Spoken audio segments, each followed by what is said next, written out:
kelas 11.1 absen 32. Di sini saya akan membahas tentang menghindari perkelahian pelajar, minuman keras, dan narkoba. Mengapa hal ini bisa terjadi? Apa dampaknya bagi kita sebagai pelajar? Dan yang paling penting, apa yang bisa kita lakukan untuk mengatasi masalah ini? Yuk kita bahas bersama-sama. Semoga presentasi ini dapat memberikan kita semua wawasan baru dan menginspirasi kita untuk bertindak. Yang pertama, menghindari perkelahian pelajar. Apa sih perkelahian dan tawuran itu? Perkelahian antar pelajar merupakan masalah yang sering terjadi di sekolah. Bisa terjadi karena beberapa faktor, seperti perbedaan pandangan, adanya sengketa atau masalah pribadi. Ini merugikan bagi pelajar yang terlibat dan sekolah yang bersangkutan. Kenakalan remaja termasuk perkelahian pelajar dan dapat dibagi menjadi dua jenis, yaitu delikuensi situasional, yakni perkelahian terjadi karena adanya situasi yang mengharuskan mereka untuk berkelahi. Keharusan itu biasanya dipicu adanya kebutuhan untuk memecahkan masalah secara tepat. Yang kedua, delikuensi sistematik, yakni para pelajar yang terlibat dalam perkelahian yang berada di dalam suatu organisasi atau geng yang memiliki aturan dan kebiasaan yang harus diikuti oleh anggotanya, seperti berkelahi, melukai, mencuri, dan tindak pidana yang lain. Berikut beberapa faktor perkelahian dan tawuran, yaitu masa-masa krisis identitas pada remaja, kontrol diri yang lemah, tidak mampu menyesuaikan diri, pengaruh media sosial, kurangnya pengawasan orang tua, dan tekanan teman sebaya. Apa sih hukum perkelahian dalam Islam itu? Agama Islam memandang perselisihan, pertengkaran, dan pertikaian antar sesama manusia sebagai keburukan atau aib.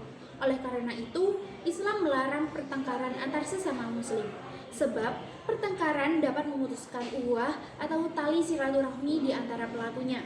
Sebagaimana Allah berfirman pada surat Al-Hujurat ayat 13. Ada 5 penanganan terhadap pelajar yang menyimpang sebagai berikut. 1. Kepercayaan kepada pihak-pihak yang mau membantunya, seperti wali kelas, guru BK, guru agama, dan lainnya. Yang kedua, kemurnian hati. Yang ketiga, kemampuan mengerti dan menghayati atau empati. Dan yang kelima, yaitu kejujuran. Selanjutnya, yaitu menghindari minuman keras. Islam telah tegas memerintahkan kepada manusia untuk makan dan minuman yang halal dan baik. Karena itu, akan memengaruhi tubuh dan akhlak manusia. Allah tidak akan menerima amal ibadah kita kecuali dari yang halal dan baik. Apa sih pengertian homer itu? Menurut Imam Malik, Imam Syafi'i, dan Imam Ahmad, homer adalah minuman-minuman yang memabukkan, baik minuman tersebut dinamakan homer maupun bukan. Homer baik maupun bukan. Iya. Baik berasal dari perasan anggur maupun berasal dari bahan-bahan yang lain. Islam melarang dengan keras segala jenis minuman beralkohol untuk dikonsumsi umat muslim karena mudarat atau keburukan yang didapatkan. Sebab itu, Islam mengharamkan umatnya untuk mengonsumsi segala minuman yang bersifat memabukkan. Apa dasar hukum homer? Homer dilarang keras karena dianggap merugikan diri sendiri dan orang lain. Hukum minuman keras atau homer adalah haram. Mengonsumsi homer merupakan dosa besar. Berikut salah satu dampak negatif minum homer, yaitu orang yang minum homer sejatinya seperti orang gila, tercegah untuk mengingat Allah dan untuk melaksanakan sholat. Homer adalah kunci dari segala keburukan, telah mengunci pintu langit atas dirinya sendiri.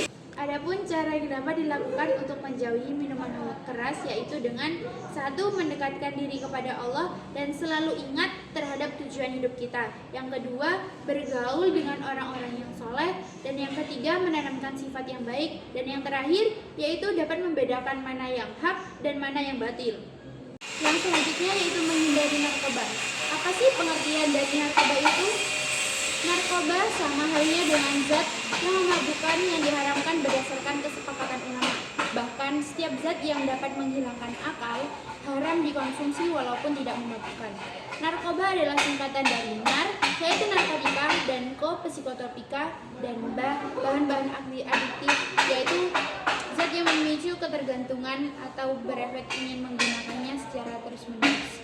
Beberapa faktor penyebab terjadinya penyalahgunaan narkoba sebagai berikut, yaitu faktor individu, faktor ekonomi, dan faktor lingkungan. Berikut beberapa macam-macam narkoba. Yang pertama, narkotika merupakan sejenis obat atau senyawa yang dapat membantu mengurangi rasa nyeri, mengganggu kesadaran, dan menyebabkan kecanduan. Secara garis besar, narkotika dikelompokkan menjadi 3, yakni narkotika alami, yaitu obat-obatan yang diperoleh dari tumbuhan.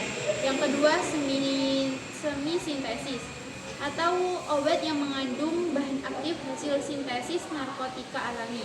Dan yang ketiga, sintesis, obat-obatan yang disintesis dari bahan-bahan kimia buatan atau non-alamiah.